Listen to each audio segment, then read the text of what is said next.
Sketch one cycle of the graph y equals 2 times the sine of 2x, identifying the amplitude, period, and 5 major points. You must identify each x coordinate within the cycle. Okay, with this being said, our equation follows that equation. A times the sine of bx, A being your amplitude, and B allowing us to find our period.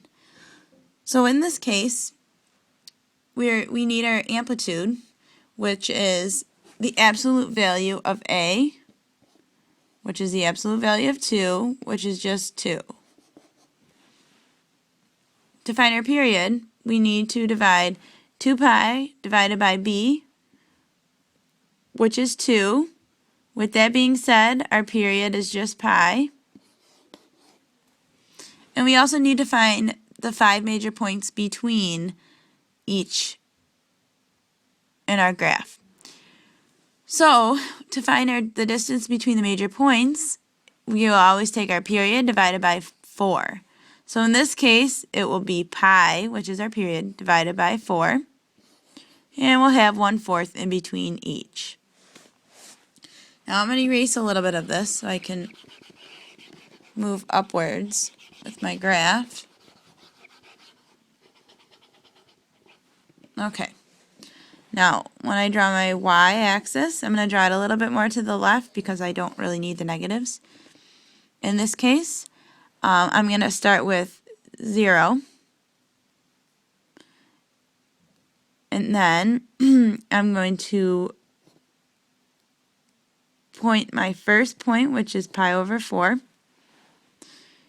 And if you add another 1/4 to pi over 4, you end up with pi over 2. Another 1/4 to pi over 2 is 3 pi over 4. And another 1/4 is just pi. With that being said, pi is our period, which makes sense. Our amplitude is 2, so we're going to match up. You want to do it to scale. So pi over 4 is about 0.78, so a little bit more than pi over 4. Take that measurement and mark 1.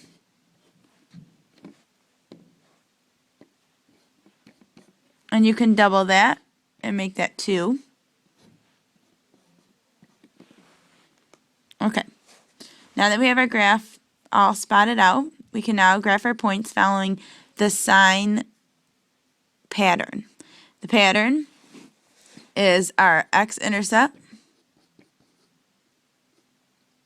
our maximum point, our x-intercept, our minimum point, and our x-intercept again.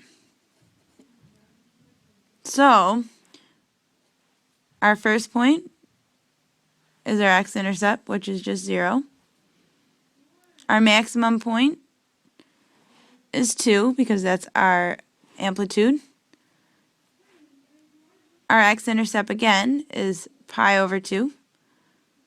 Our minimum is at -2. And we're back to pi at our x-intercept. So when we graph,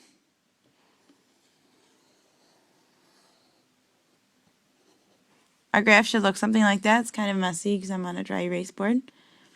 But that's how you graph y equals 2 times the sine of 2x.